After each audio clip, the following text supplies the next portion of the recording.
En primera a los Corintios, capítulo 15, versículos 1 al 11, encontramos el párrafo que mi esposa nos estaba dirigiendo esta mañana. En el versículo 11 está aquello con lo cual quiero empezar y terminar la palabra en esta mañana. Creo que el Señor nos ha dado esta palabra a nosotros en esta mañana. Versículo 11 dice: porque o sea yo,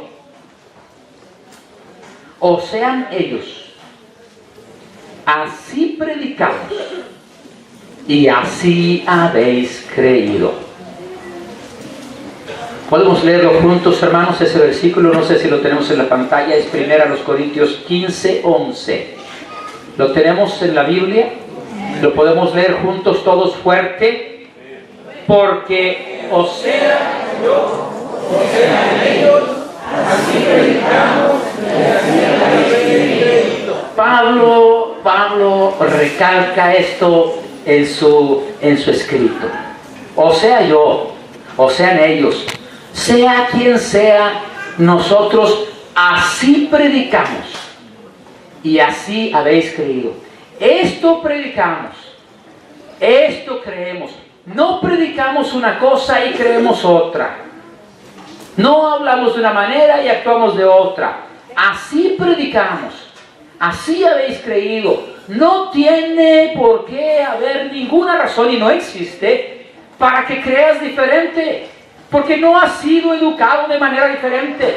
Lo que tú recibiste es lo que nosotros te hemos compartido, y lo que te hemos compartido es lo que nosotros recibimos también. Eso es lo que enseña la palabra.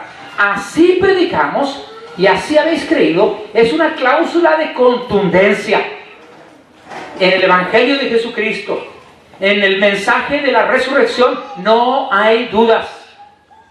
En el mensaje de la iglesia cristiana, Cristo resucitó, no hay ninguna fisura, ni ningún recoveco, ni nada por donde quedarnos con pensamientos confusos. Así predicamos y así hemos creído. Y es ahí donde tenemos que aprender a afirmarnos en nuestra fe. Pero no a afirmarnos en nuestra fe a manera de decir, pues, así predicamos, así creemos, pero no sabemos por qué. No sé por qué he predicado así, pero así he predicado. No sé por qué creo, pero así creo. La palabra así predicamos y así habéis creído no es una palabra de fe ciega. El Hijo de Dios, la hija de Dios, no es fe ciega, no es fe ignorante, es fe informada. Es fe que tiene fundamento, es fe que tiene base. Escúcheme otra vez. Cuando usted y yo decimos así predicamos y así habéis creído, es porque sabemos de dónde viene todo eso. ¿Está conmigo? No es porque pues es que así me dijeron que creyera y nada más. No, hermano, he entendido el mensaje y he entendido el poder. He entendido lo que dice la palabra, las escrituras, y he entendido el poder que hizo material, que hizo visible, que hizo realidad lo que dicen las escrituras. Por eso Pablo, si me permiten por favor regresar a 1 Corintios, pero al capítulo 2. Al capítulo 2, de donde compartí en estos días también. En el capítulo 2, voy a regresarme para que vea el contexto. Capítulo 2, versículo 1 dice: así que, hermanos, cuando fui a vosotros para anunciaros el testimonio de Dios. ¿Estamos ahí todos juntos? Cuando fui a vosotros para anunciaros el testimonio de Dios, no fui con excelencia de palabras o de sabiduría. Pues me propuse no saber entre vosotros cosa alguna, sino a Jesucristo y a este crucificado. Y estuve entre vosotros con debilidad y mucho temor y temblor, y ni mi palabra, ni mi predicación fue con palabras persuasivas de humana sabiduría, sino con ¿qué, hermano? Léalo conmigo. Sino con demostración del Espíritu y de poder, para que vuestra fe no esté fundada en la sabiduría de los hombres, sino en el poder de Dios. Eso de que así predicamos y así habéis creído tiene un fundamento. La sabiduría y el poder ¿de quién? De Dios. No es ni sabiduría ni poder de hombres, sino sabiduría y poder de Dios. Versículo 6. Sin embargo, hablamos sabiduría entre los que han alcanzado madurez. Y sabiduría no de este siglo. Conste, sabiduría, amados hermanos, no de este siglo. ¿Qué es la sabiduría de este siglo? Es el conocimiento que es puramente humano, puramente humanista, que pone al hombre, al ser humano en el centro y todo lo hace girar en torno a él, al grado tal de que el hombre, sin ser Dios, sino solo un hombre, se llega a convertir en un Dios. Y prueba histórica, comprobada, ahí está. Todas las religiones griegas, las mitologías griegas, las mitologías romanas, que en nuestro pensamiento occidental tiene una gran relevancia, pero si usted y yo nos sentamos a analizarla despacio y a ser sobrios, sin dejar a un lado el esfuerzo de conocimiento que se hizo en esos siglos, nos vamos a dar cuenta que es completamente antropocéntrica y llega a la idolatría del hombre. ¿Sí está conmigo? A ver si no los enredé. ¿Qué encontramos en toda la enseñanza de los griegos? ¿Qué encontramos en toda la enseñanza de los romanos? En aquellos siglos de oro de la historia de la humanidad. Mucha sabiduría humana, muchas escuelas filosóficas que sentaban a los jóvenes ahí para que aprendieran, para que filosofaran precisamente. Y otra vez, quiero aclarar, no rechazamos ni estamos en contra del conocimiento. Al contrario, nosotros tenemos que promover el conocimiento.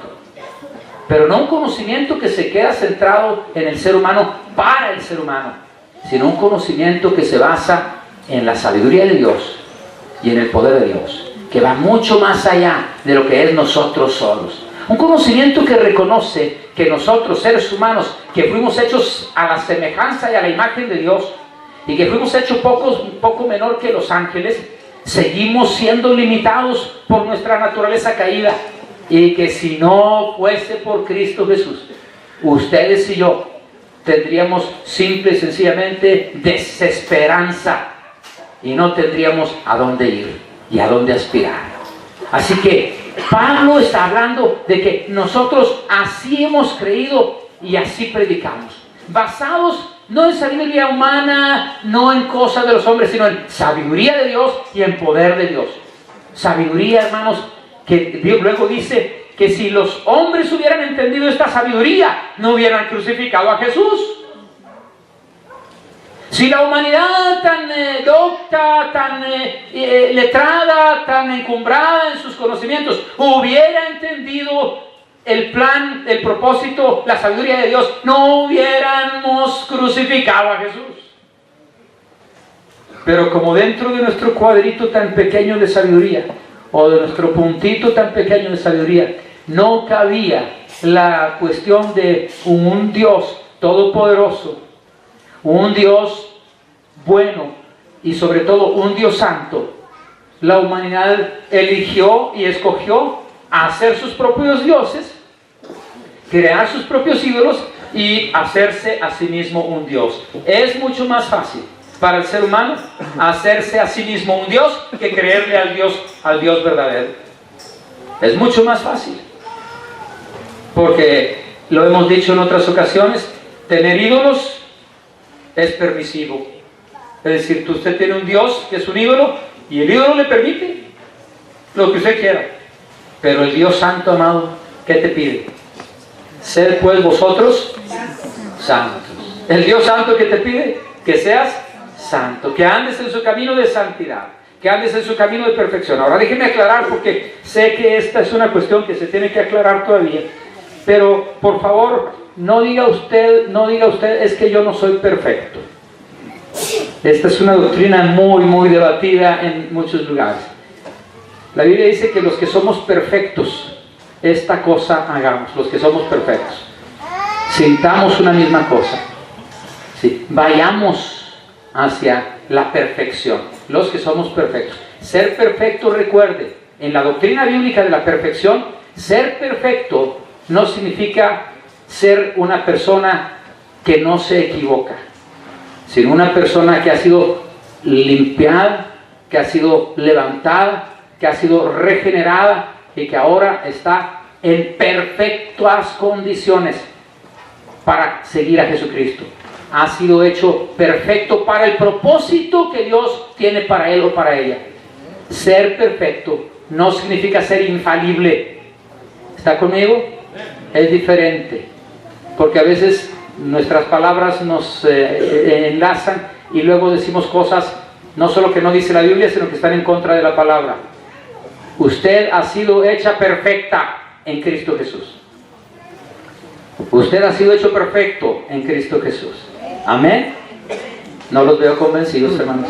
¿Será que es domingo muy temprano, después de haber estado almorzando abundantemente? Jesús nos ha hecho perfectos y nos dice que sigamos en esa senda de perfección.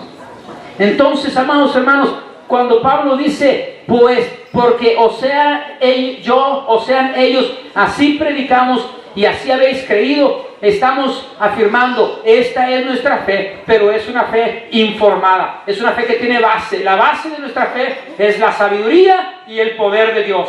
La base de nuestra fe son realidades. Déjenme preguntarle, ¿es usted el mismo que era antes de conocer a Cristo? ¿Es usted la misma mujer que era usted antes de conocer al Señor? Porque si es la misma o si es el mismo, pues entonces ahí sí que algo está pasando mal. ¿Eres el mismo? ¿Eres la misma? No. Jamás. ¿Y cómo fue eso? ¿Y quién hizo eso? Ese cambio, esa transformación. Lo hizo el Cristo resucitado. Lo hizo el Espíritu de Dios. Lo hizo el Señor, que es capaz de cambiar lo más duro de esta cabeza y lo más calloso de este corazón. Aleluya. Gloria a Dios. Porque ahí está el poder de Dios y no de un Dios muerto. Ahí está el poder de Jesús y no de un Jesús que está en la cruz, solamente ahí crucificado. De un Jesús que estuvo en la cruz, que fue sepultado y que resucitó. Porque esto es la información de la que habla Pablo. Mire, estamos en 1 Corintios 15. Ya vimos el versículo 11 que le dije que iba a ser el principio y el fin también de la predicación. Vamos al primer versículo entonces. Vamos al primer versículo de 1 Corintios 15. Dice, además os declaro, hermanos, el evangelio que os he predicado, el cual también recibisteis, en el cual también perseveráis, por el cual asimismo, si retenéis la palabra que os he predicado, sois salvos, si no creísteis en vano. Hay muchas cosas aquí, pero Pablo dice, este es el evangelio que os he predicado. Esto es lo que les he predicado. Esto es lo que ustedes recibieron.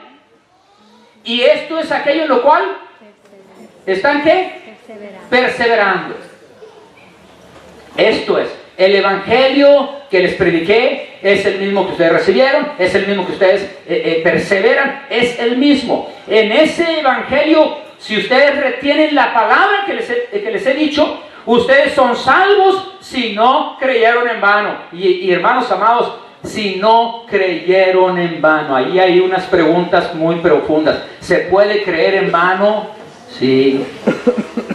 Puede ser que alguien haya creído en vano o llegue el momento a decirse que creyó en vano. Sí. Cuando eso que creyó luego él lo rechaza, tanto con sus palabras como con su conducta, y vuelve atrás y se regresa a su antiguo camino de pecado, de dureza, de necedad. Pablo les dice, yo les he predicado esto es lo que ustedes recibieron y esto es en lo cual ustedes perseveran. es lo mismo, no ha cambiado. No tenemos dobles discursos en el Evangelio de Jesús. No tenemos dos juegos de discurso. No predicamos esto y lo contrario. Predicamos una sola cosa.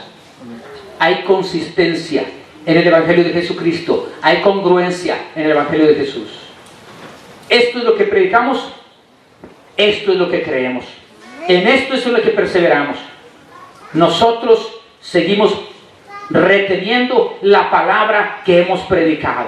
La palabra que hemos predicado no se desgasta, no se hace antigua, no caduca.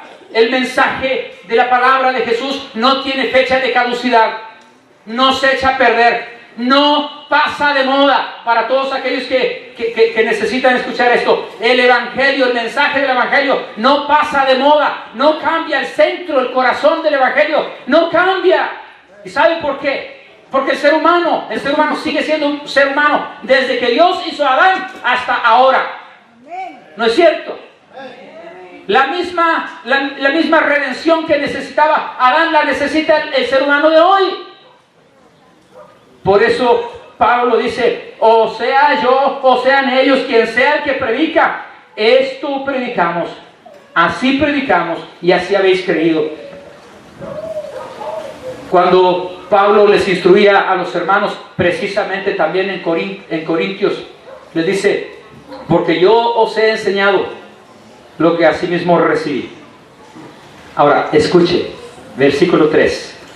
Porque primeramente os he enseñado lo que asimismo recibí. ¿Qué os he enseñado? ¿Qué os he predicado?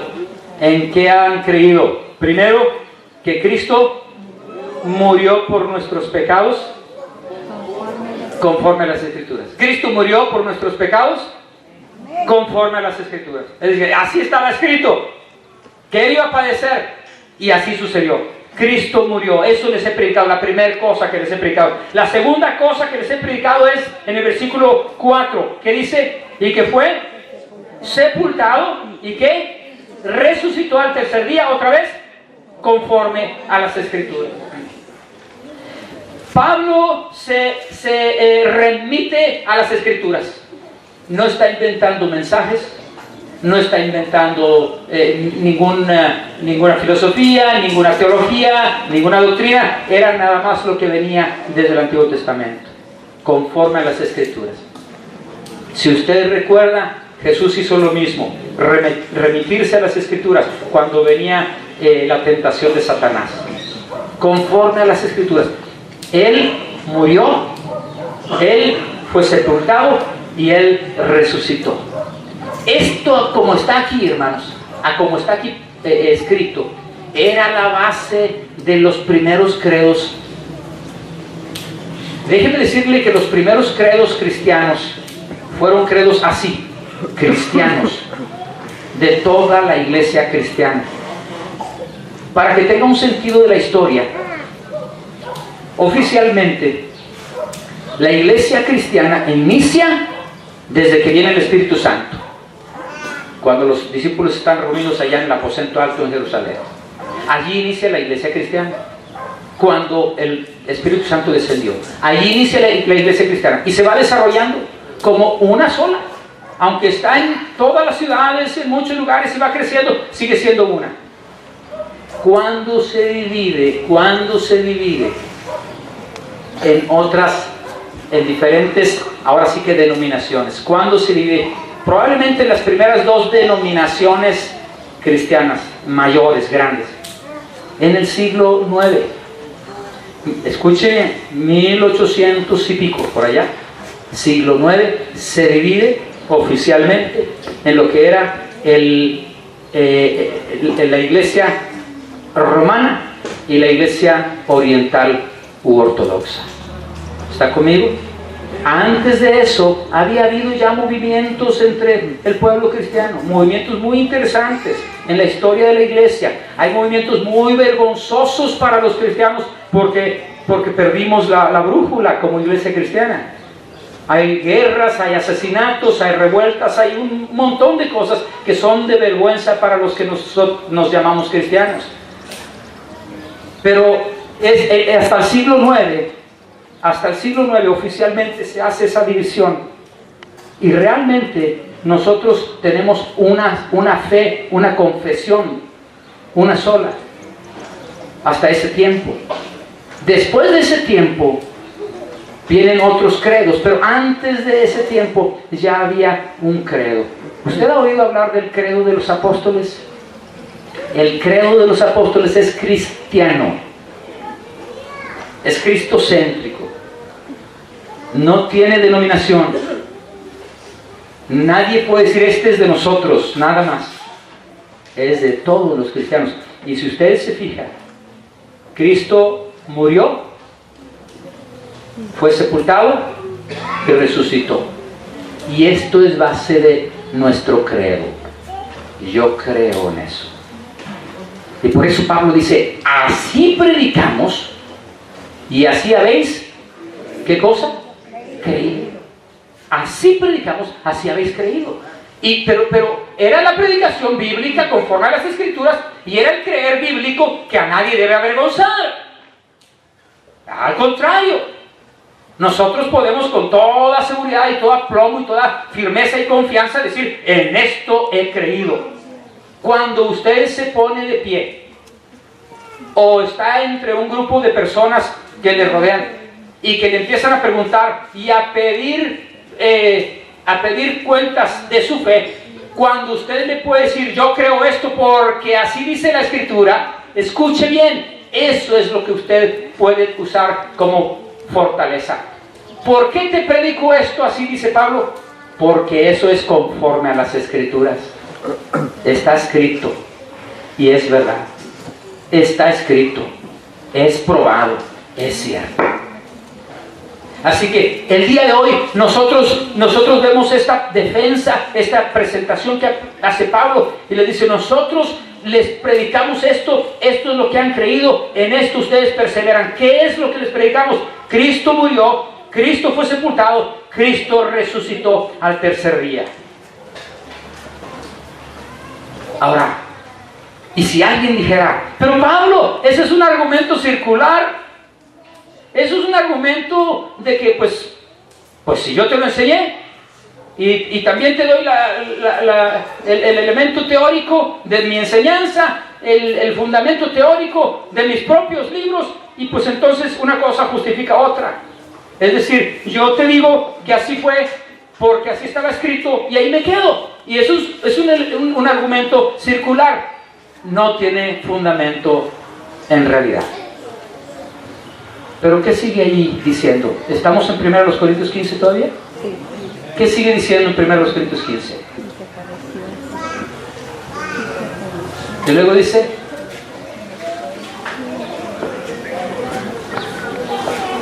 ¿y qué? Versículo 5. ¿Y qué? No solo así está escrito. No solo así está escrito. Hay argumentos de testigos experienciales, testigos visuales, gente que lo vio, gente que lo había conocido antes, que lo había conocido perfectamente bien, que no pudo haberlo confundido con nadie jamás, y que después de haberlo visto muerto y haber sabido que había sido muerto, lo ve vivo. Le apareció primero, versículo 5, apareció a Cefas. Y luego ¿a quién apareció? Después apareció a los 12. Después apareció, versículo 6, ¿a cuántos? A más de 500 hermanos a la vez. Bueno, Cefas pudo haberse equivocado. Cefas pudo haberse equivocado. Probablemente era tan temprano que veía visiones, ¿no? Bueno, los 12 pudieron haber ahí arreglado algo, una historia bonita, pero más de 500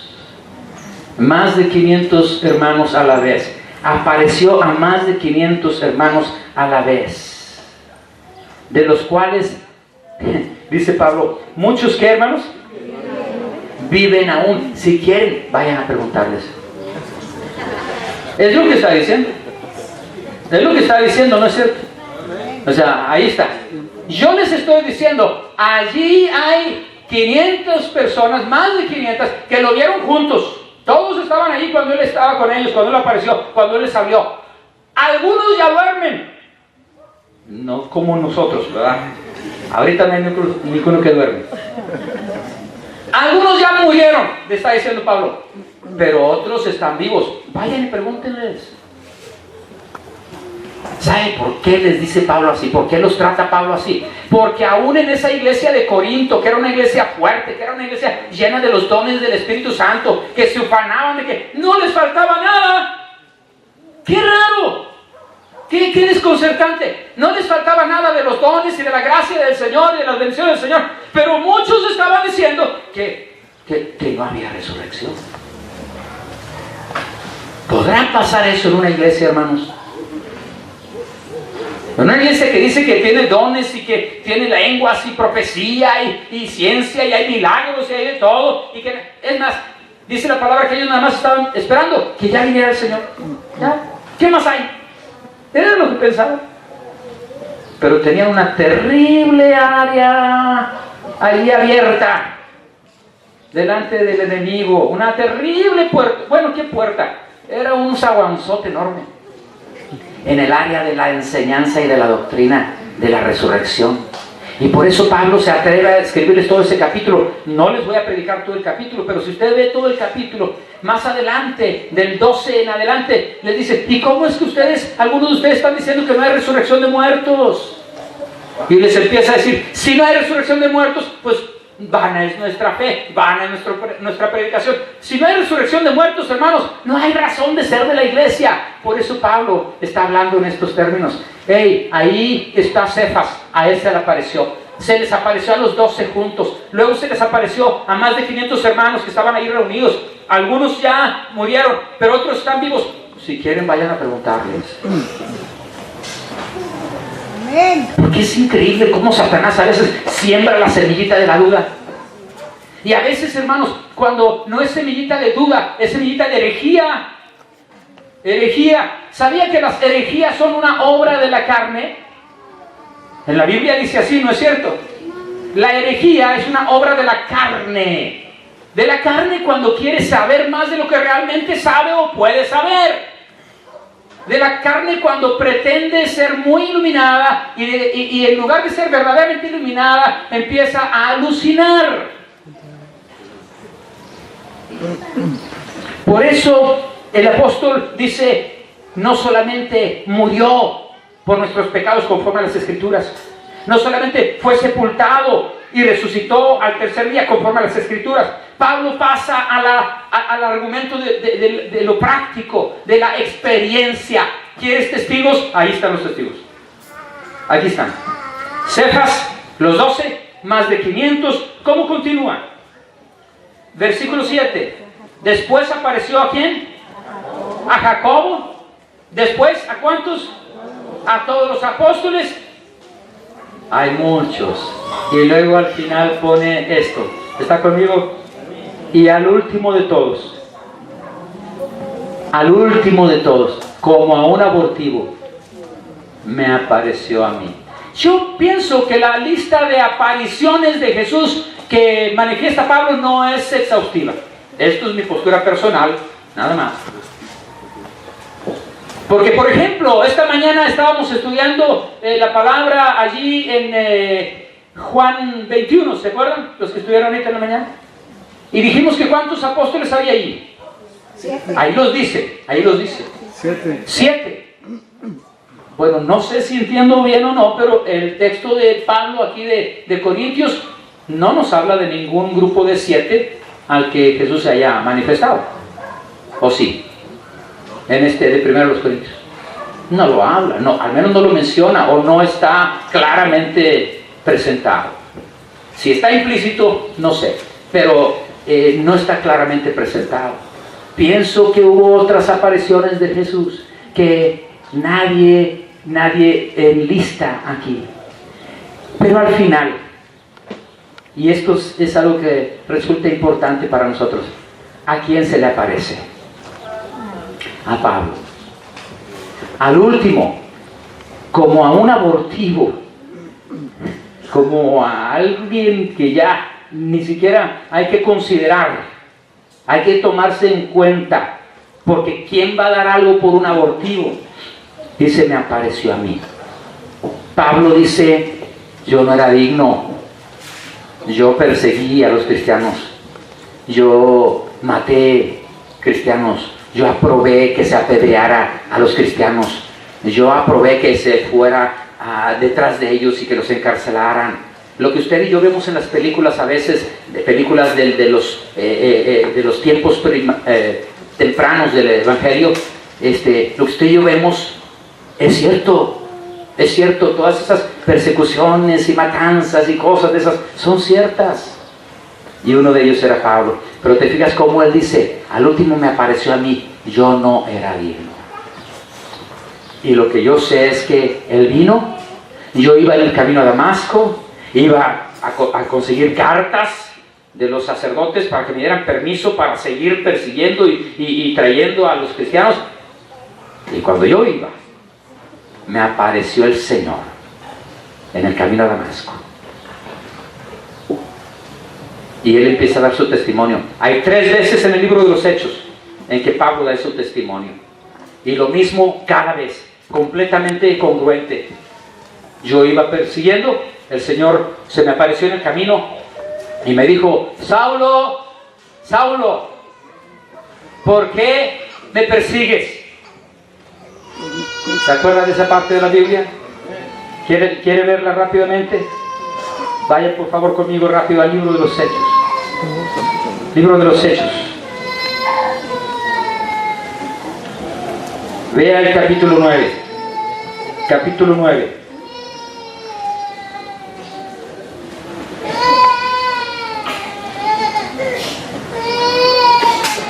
Versículo 4. Y cayendo en tierra, oyó una voz que le decía, Saulo, Saulo, ¿por qué me persigues? Él dijo, ¿quién eres, Señor?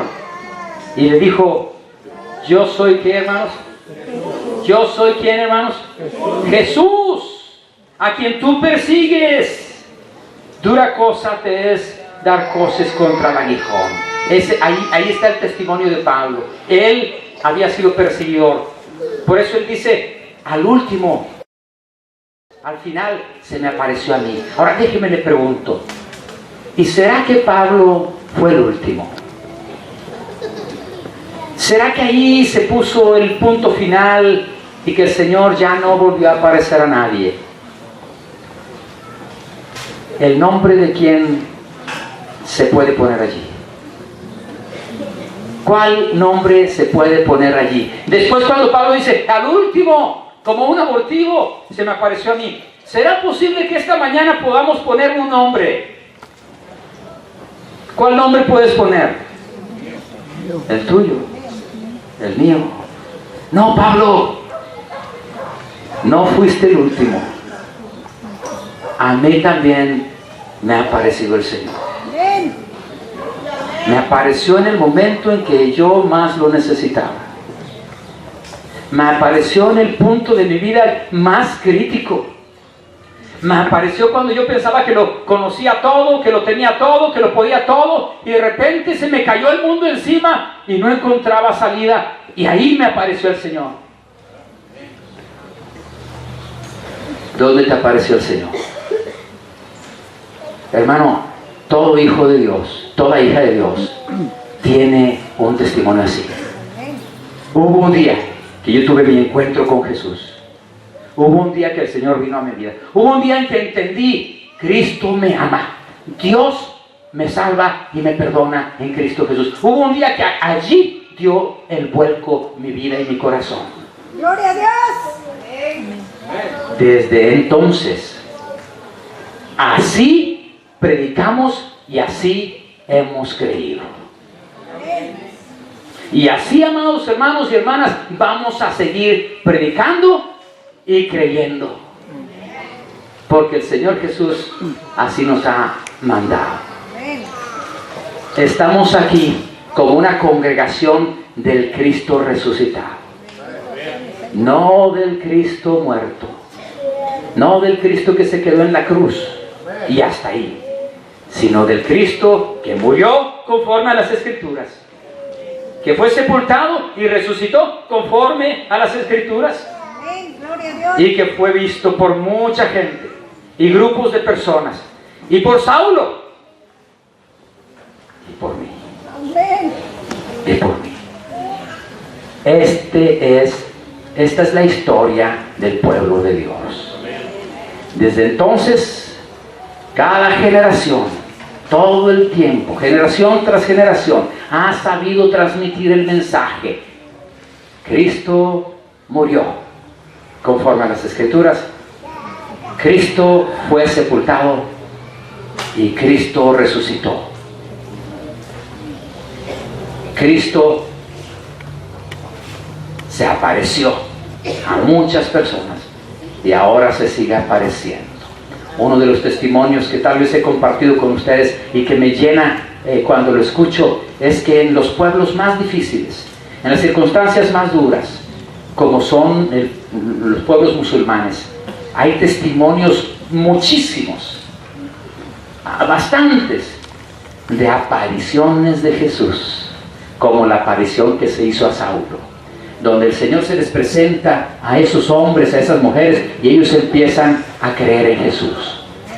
Amado hermano, esta mañana yo te voy a invitar a que después de ese versículo, este versículo donde dice Pablo que él era el último, tú le pongas tu nombre. Cuando Pablo dice al último, como un abortivo se me apareció a mí, ponle allí unos puntos suspensivos en tu mente, en tu corazón, y ponle, y luego a mí, y luego me apareció a mí. Y tal vez tú no eres infalible, pero sí has sido perfeccionado por Jesús. Amén. Y tal vez tú no has dejado de batallar, pero sigues adelante, sigues firme en Él. Yo le quiero invitar a que hoy demos un verdadero grito de alabanza al Señor. Que nuestra vida sea firme en esto que hemos predicado y que hemos creído. Esta es nuestra fe, esta es nuestra experiencia. Amado, una pregunta final. Una pregunta final para usted. ¿Usted puede poner su nombre allí después del nombre de Pablo?